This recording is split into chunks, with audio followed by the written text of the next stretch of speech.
Welcome to the Christian Contractor Podcast. Christian Contractor Podcast. A show created for kingdom-driven Christian contractors that are focused on scaling their business in God's name while positively impacting the world around them. If you're ready to ascend from a contractor to a purpose-driven business owner, we're here to serve you. Here's your host, Brandon Guthrie.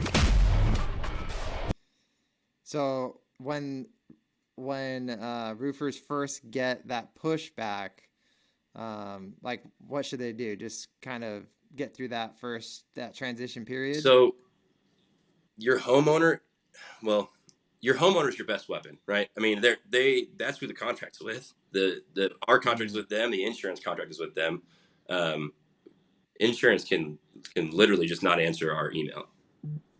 In theory, it might be bad faith or whatever, legal stuff. But at the end of the day, they can just not answer us for the contractor, right? So if you send everything through your homeowner, right? Hey, here's the signed contract. Here's your signed estimate. Send it to your insurance company, right? Now, there's certain situations you have to help out, right? They're elderly, whatever. They don't understand it.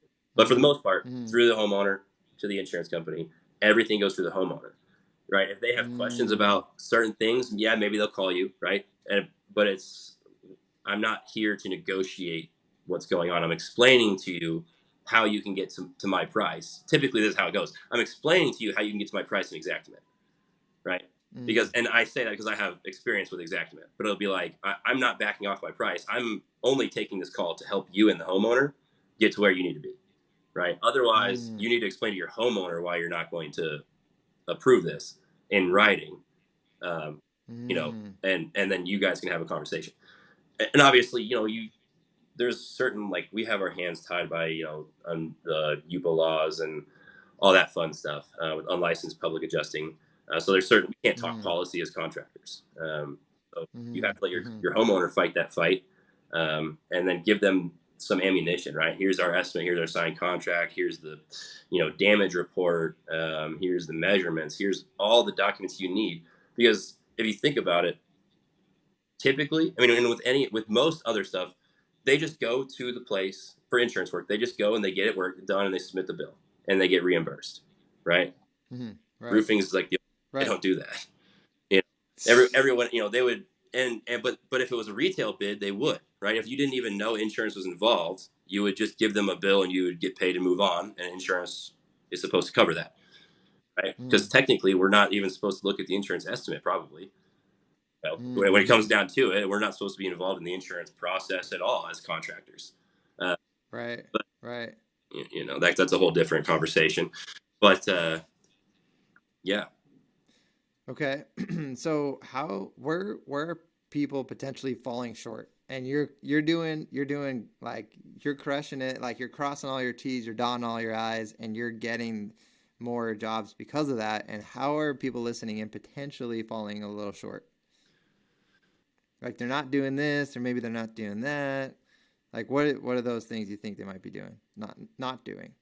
I guess in what aspect? Because there's that could be a lot of like you said, you're doing your invoices with that lump sum approach, and obviously they might be doing that the estimate approach, the line item with a million line items, and it's like maybe they're doing that right now. And so you're suggesting to people that, because there's probably people are going to be listening to this that are literally doing that right now, and they're like, what, you do it this other way? Like, so how do you transition to doing it your way? Like, just like, how does that work exactly? Well, simply you just stop paying for Xactimate. Most people have a CRM, right? That's what we did. We just, because we used to use AccuLinks, great CRM, shameless plug. Okay. But they're expensive, right? They are, if you use all the features, right? Yeah. And I just liked how RoofLink, who we use currently, I like how they did everything better, to me, right? That's why we switched. And price point, that makes a big difference too.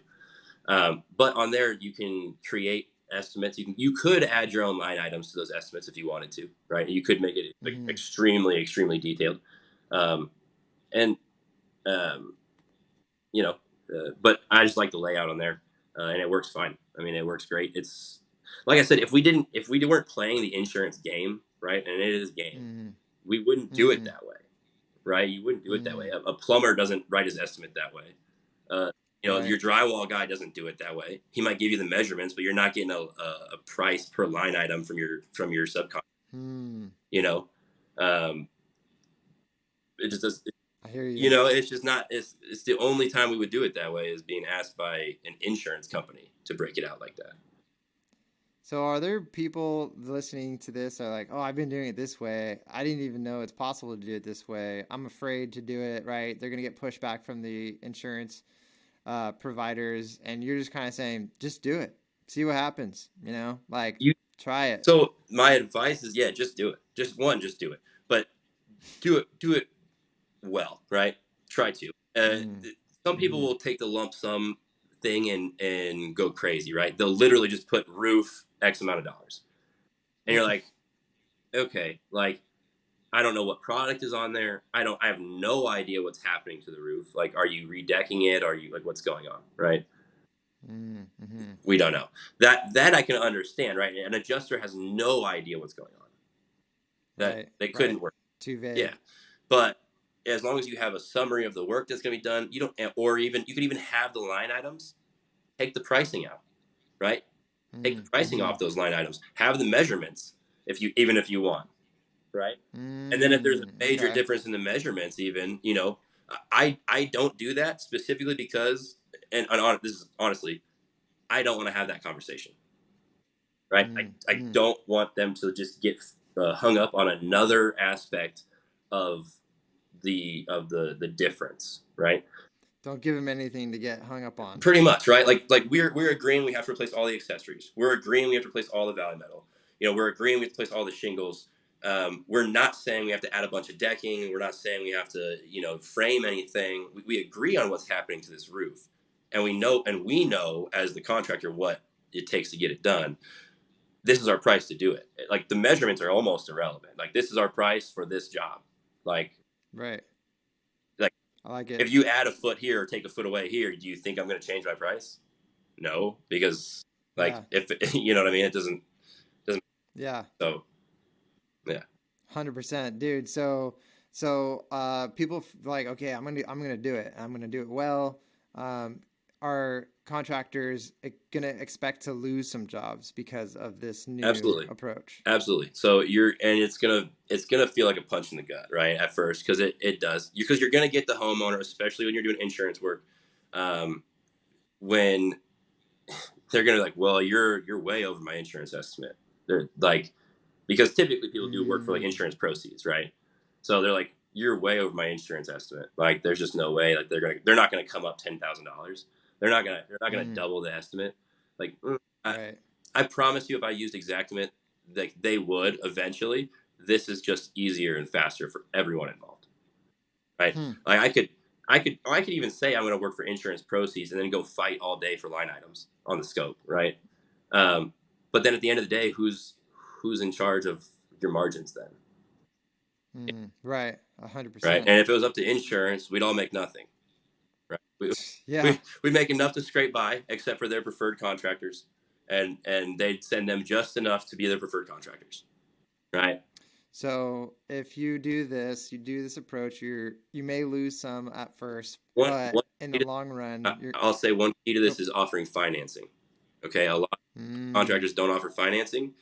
Financing becomes a huge part of this, right? Because let's say with huge. insurance, especially, I mean retail obviously too, but let's say with insurance, um, there is a $7,000 difference, right? Insurance says, hey, it's Mm, 10. I'm saying no, I need 17. Right? You guys haven't factored in any of my overhead costs. You guys are using the wrong roofing labor rates. All kinds of stuff. You know, uh, um, yeah. yeah. The It, yeah it yeah. just, I mean, I forgot where I was going with that, but yeah, All good, all good, dude.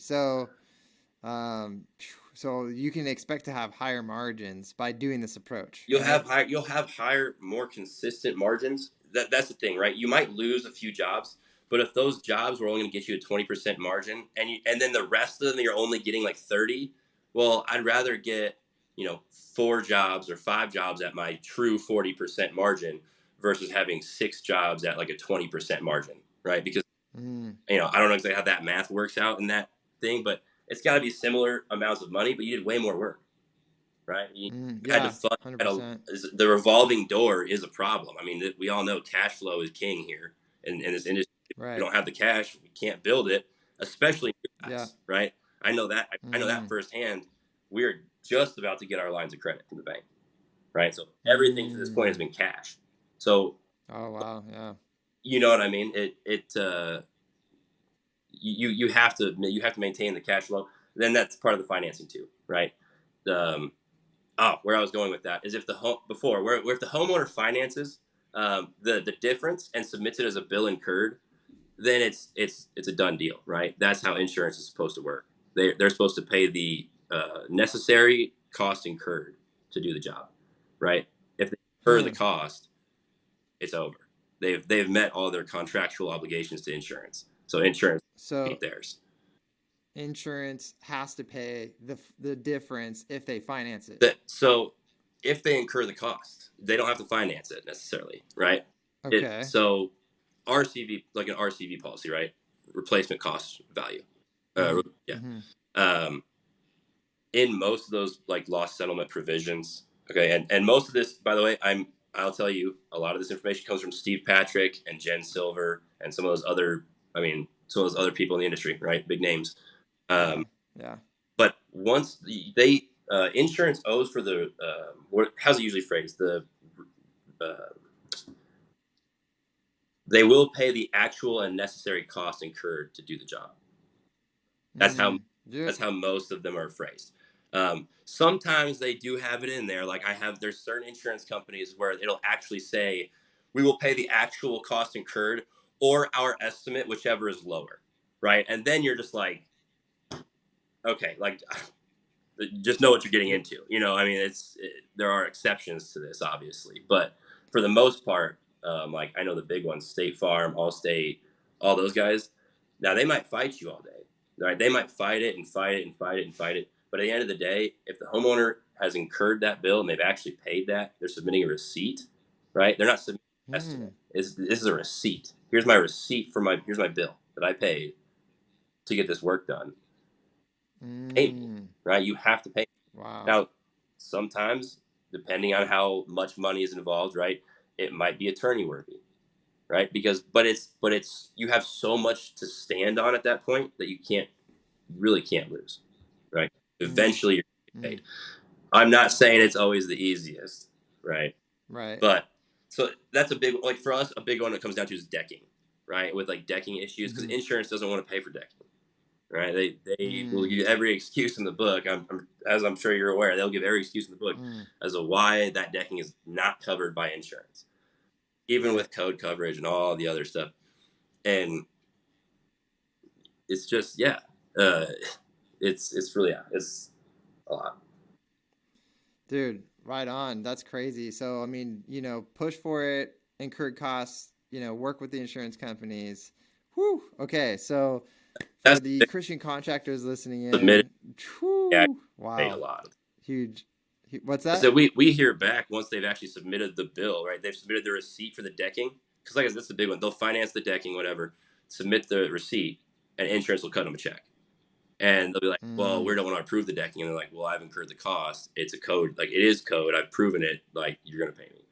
Once again, you sometimes have to get an attorney to draw up a letter. But as far as, I mean, in all honesty, that's as far as it's ever gone for us. We paid $200, an attorney drew up a letter, and it got paid. Done. Yeah. Woo. Dang. Dude, wow. So for your Christian contractors listening in right now, that's crazy. I mean, some of you are probably, battling to the bottom on your prices. And here we are. We're going to talk about how to get more consistent, higher margins.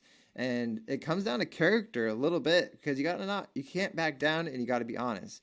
So number one, you got to know your numbers, know your operational costs, so that we can line item things, be honest, and don't back down. You don't want to be a weak business owner. You want to be strong. You need to have those margins in order to even run a business, and to be around 10 years from now, you have to have those margins. So these are the costs. And boom, we got a lot of extra little side tips and tricks on how to get your insurance provider to handle those costs. So, man, huge value. Man, William, I really appreciate you, man. Big value, guys. Well, this is awesome. Huge value. We're going to recap. Number 1, know your numbers. Number 2, be honest. Number 3, don't back down. You guys, thank you so much for tuning in to the Christian Contractor Podcast. I'm Brandon Guthrie with Dream Design Labs. If you're a Christian contractor that wants to scale to 7 and even 8 figures and beyond, leveraging a diversified marketing and sales strategy in a way that honors God, apply to work with us at contractorscalingchallenge.com/apply-now. Check it out. It's free to see if you qualify for this partnership program. I guarantee you'll get great value from the content in the application process. Remember, marketing doesn't have to be hard. All you need is the right tools and the right heart to serve. Till next time, stay blessed. William, wherever you are, appreciate you being on here, dropping that epic value. And I really hope that the Christian contractors listening in to this, take the notes and put it in your calendar that I'm going to do this next week. I'm going to start doing this. I'm going to start applying this, and you are going to see the difference in your margins and your life, and you're going to be able to serve your family better. So William and everyone listening in, till next time, stay blessed.